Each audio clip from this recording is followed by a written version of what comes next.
কবি নজরুল ইসলামের একটা কথা ছিল কিংবা একটা লেখা এরকম ছিল, আমি জানি চিরজীবন আমাকে কাটতে হবে, কারণ আমি যে তোমাকে চেয়েছি।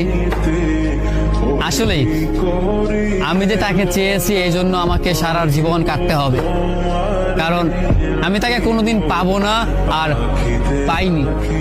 পাইনি বলেই আমার কান্না করতে হয়। তাকে আমি প্রচন্ড ভালোবাসি বলেই আমার কান্নাটা আসে, তাকে আমি আমার করে পাইনি বলেই আমার কষ্টটা হয়। কবি নজরুল ইসলামের লেখাটা খুব দারুণ ছিল। আসলেই তাকে পাইনি বলে আমাকে সারা জীবন কান্না করতে হবে।